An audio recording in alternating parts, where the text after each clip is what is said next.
नमस्कार। मैं GRS news के लिए गिरीश चक्रवार। आज इस नए ब्लॉग में मैं आपको विशेष सत्र के ओर ले जाना चाहता हूं। उस विशेष सत्र में केंद्र सरकार ने नारी बंधन अधिनियम को 2023 को पारित किया था, जिसमें कि महिलाओं को पर्याप्त प्रतिनिधित्व देने की बात कही गई थी। हालांकि ये तय नहीं हुआ था कि उसका लाभ कितने सालों बाद मिल पाएगा, क्योंकि पहले जाति जनगणना होगी और उसके बाद परसीमन होगा। उसके बाद ही महिलाओं को लोकसभा और विधानसभा में 33% आरक्षण देने की व्यवस्था की गई। इस अधिनियम को पारित करने के बाद भारतीय जनता पार्टी ने ये कहा कि वो सदा से नारी का सम्मान करती रही है, इसीलिए उनके दल में सबसे ज़्यादा महिलाओं का प्रतिनिधित्व है, पिछड़े वर्गों का प्रतिनिधित्व है और आम जनता का उन पर भरोसा है। इसलिए लगातार 2 बार से वह पूर्ण बहुमत की सरकार चला रहे। निश्चित तौर पर भारतीय जनता पार्टी का ये कथन सही है कि उनके कथन पर लोगों को भरोसा है, यानी कि जनता ने उनको वोट दिया है। लेकिन जब वो महिलाओं को सम्मान देने की बात करते हैं तो झट से हमें नए संसद भवन के उद्घाटन के दिन सड़क पर घसीटी जाती हुई उन अंतर्राष्ट्रीय महिला पहलवानों की याद आती है, जो जिस दिन नए संसद भवन का उद्घाटन हो रहा था उसी दिन दिल्ली पुलिस उन अंतर्राष्ट्रीय पहलवानों को सड़क पर घसीट रही थी और उन्हें जूतों तले रोक रही थी। मणिपुर में किस प्रकार महिलाओं का सम्मान किया गया आप सभी लोगों ने देखा। 2 महिलाओं में जिस समय 2 महिलाओं के साथ मणिपुर ने उनकी नग्न परेड कराई और उनका जुलूस निकाला, उन 2 महिलाओं में दुख की बात है। इसमें एक कारगिल का एक जवान, जिसने कि कारगिल युद्ध में देश की आन बान शान की रक्षा की, लेकिन बहुत दुखी मन से उसने ये कहा कि कारगिल में तो मैंने युद्ध जीत लिया, लेकिन अपने मणिपुर में अपनी पत्नी की मैं रक्षा नहीं कर सका, उसकी सील यानी कि और मर्यादा की रक्षा नहीं कर पाया। आप सभी लोगों ने देखा होगा कि देश के प्रधानमंत्री छोटी छोटी सी बातों पर ट्वीट करते हैं, छोटे छोटे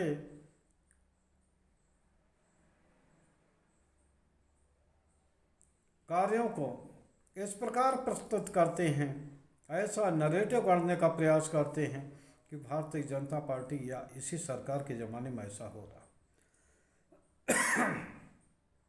तो हाल ही में जो मैं आपको बात बताने जा रहा हूँ वो एक महिला सांसद से जुड़ी है। महिला सांसद पश्चिम बंगाल से जुड़ी हैं और सदन में बहुत ही एक्टिव रहती हैं, पढ़ी लिखी हैं और सदन में जिस प्रकार धारदार तथ्यों के सहित वो अपनी बात उठाती हैं, उसको लेकर निश्चित तौर पर उनकी सराहना की जानी चाहिए। लेकिन भारतीय जनता पार्टी के ही एक सांसद निशिकांत दुबे, जो कि अपने बयानों के लिए लगातार चर्चित रहे हैं,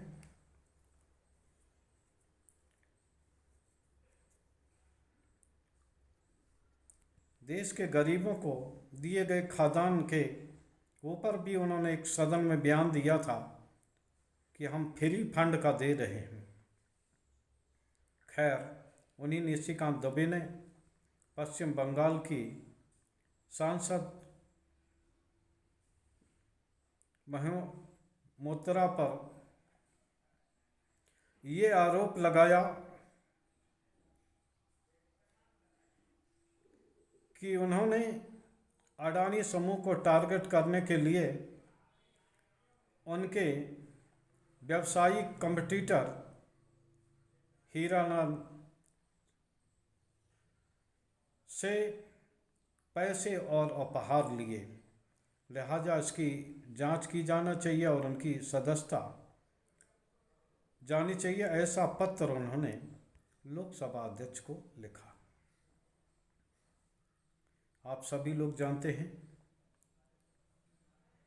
कि अडानी को लेकर सबसे ज़्यादा धारदार भाषण राहुल गांधी के बाद जिन सांसद का आता है उसमें मोत्रा का नाम लिया जा सकता है। जिस तरह उन्होंने विभिन्न मुद्दों पर अडानी समूह को घेरा और प्रधानमंत्री से उनके रिश्तों को लेकर सवाल खड़े किए, उसको लेकर सरकार वास्तव रूप में असहज महसूस हुई। कई बार सदन में ऐसी स्थिति आई कि सरकार के पास कोई जवाब नहीं रहा। अब 2 दिन से उस महिला सांसद को टारगेट किया जा रहा सोशल मीडिया पर और उनकी व्यक्तिगत फोटो को वायरल किया जा रहा है। आपको मैंने पहले ही बता दिया कि महिला सांसद मोत्रा बहुत पढ़ी लिखी हैं और उन्होंने अपनी पढ़ाई विदेशों में की है और बैंक में एक बहुत बड़े पद पर रहने के कारण उनका जो रहन सहन है वो पश्चिमी सभ्यता से ओतप्रोत रहा है। उनकी व्यक्तिगत फोटोओं को जिस प्रकार सार्वजनिक किया जा रहा है और उस हरकतों पर जिस तरह देश के प्रधानमंत्री मौन हैं, वो ये दर्शाने के लिए काफ़ी है कि भारतीय जनता पार्टी में केवल कहने का महिला का सम्मान है, बल्कि जब जब महिला की अस्मिता पर हमला हुआ हो, चाहे वो महिला पहलवानों के को लेकर रहा हो, जिन्होंने कि भाजपा के एक सांसद पर आरोप लगाया था, उन्नाव में कुलदीप सेंगर रहे हों, पूर्व गृह राज्य मंत्री चिन्मयानंद रहे हों, ये सभी लोग एक तरह से भारतीय जनता पार्टी से जुड़े हुए रहे और जब जब इन पर सवाल खड़ा किया गया तो प्रधानमंत्री यहाँ तक कि पूरी पार्टी मौन धारण की रही।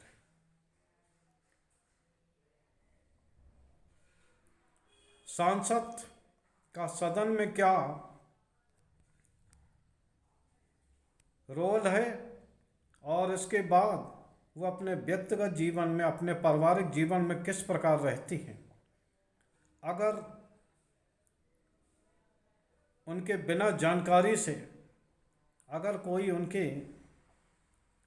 व्यक्तिगत फोटोओं को लीक करता तो एक प्रकार से ये माना जाना चाहिए कि ये व्यक्तिगत रूप से महिला की स्वतंत्रता या उनके रहने समय स्वतंत्रता का एक तरह से हनन माना जा रहा है।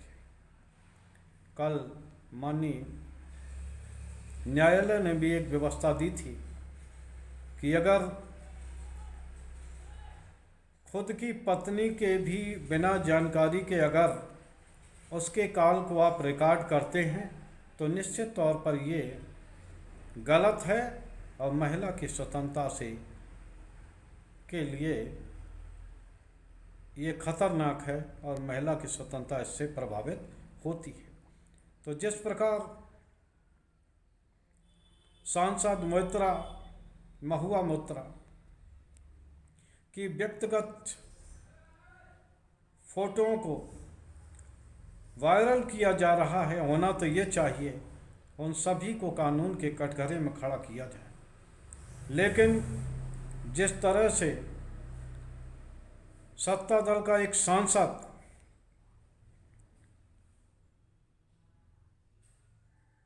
नारी बंधन अधिनियम के को ढाल बनाकर महिलाओं का वोट हथियाने के लिए किस प्रकार ऐसी बात करता है और उसकी मानसिकता क्या है, किस प्रकार की मानसिकता भारतीय जनता पार्टी के लोगों की है जो लगातार इस छवि को वायरल कर रहे हैं और भारतीय जनता पार्टी जो खुद को बड़ा संस्कारी लोगों की पार्टी कहती है, हालांकि उनकी छवि अब इस मामले में भी तार तार हुई है। ब्रजभूषण शरण रहे हों, कुलदीप सेंगर हों, चिन्मयानंद रहे हों, ये लोग ऐसे लोग थे कि जो एक महत्वपूर्ण पदों पर रहे और जिन्होंने इस बिल को पास कराने में या नीति निर्धारण करने में भी भारतीय जनता पार्टी में एक महत्वपूर्ण भूमिका का निर्वहन किया। वो लोग जब इस तरह की हरकत करते हैं, निश्चित समय ये कहा जाना चाहिए कि इन पर कठोर दंड देना बनता है। सबसे आश्चर्य की बात तो तब हुई कि जब इस मसले में गौतम अडानी भी इस मामले में कूदे और उन्होंने इस बात की पुष्टि की एक पत्र के माध्यम से कि निश्चित तौर पर उनके व्यावसायिक कंप्यूटर के जरिए उनको टारगेट किया जा रहा है। कुछ लोग हैं जो उनको नीचा दिखाने के लिए उन पर समूह पर वार कर रहे हैं। इस बात की जांच होना चाहिए। माननीय निशिकांत दुबे ने जो लोकसभा अध्यक्ष को चिट्ठी दी है, इस बात की जांच करें कि क्या पैसा लेकर ही गौतम अडानी को टारगेट किया गया। जिस प्रकार जब एक रिपोर्ट आई थी हिंडनबर्ग की, उस समय जब पूरे विपक्षी दलों के 200 सांसदों ने मांग की थी कि इस मामले की जांच की जाए और जेपीसी इसकी जांच करे, सरकार उस पर मौन रही। आज जब खुद इस तरह का आरोप सत्ताधारी सांसद द्वारा लगाया जा रहा है, तो क्या सरकार इस बात की जांच कराएगी? क्या वास्तव में पैसे लेकर सदन में सवाल पूछे जाते हैं? अगर नहीं, और जिस तरह से महुआ की व्यक्तिगत फोटो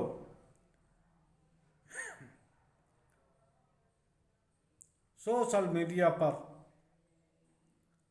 प्रसारित की जा रही, तो उसकी आलोचना सरकार को न सिर्फ करना चाहिए, नहीं तो उन्हें नारी बंधन जो अधिनियम उन्होंने पारित किया है और जो खुद को संस्कारी पार्टी कहते हैं और जो महिलाओं को नीचा दिखाने में भारतीय जनता पार्टी ये बताए, क्या उन्हीं महिलाओं को वो महिला मानते हैं जो उनके दल में हैं?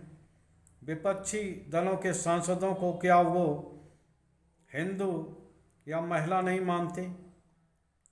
भारतीय जनता पार्टी को निश्चित तौर पर इस बात का जवाब देना चाहिए आप लोगों से ये निवेदन है कि आप इस बात का सवाल विभिन्न माध्यमों से सत्ताधारी दल के नेताओं से करें। आज के ब्लॉग में बस इतना ही। कल एक अन्य मुद्दे के साथ हम आपके सामने आएंगे। तब तक आप लोग देखते रहिए GRS न्यूज KN और अपनी राय से भी हमको अवगत कराते रहें। अगर मेरा वीडियो आपको पसंद आता है, निश्चित तौर पर मेरे छोटे से चैनल को सब्सक्राइब कर अपना प्यार दें। जय हिंद, जय भारत।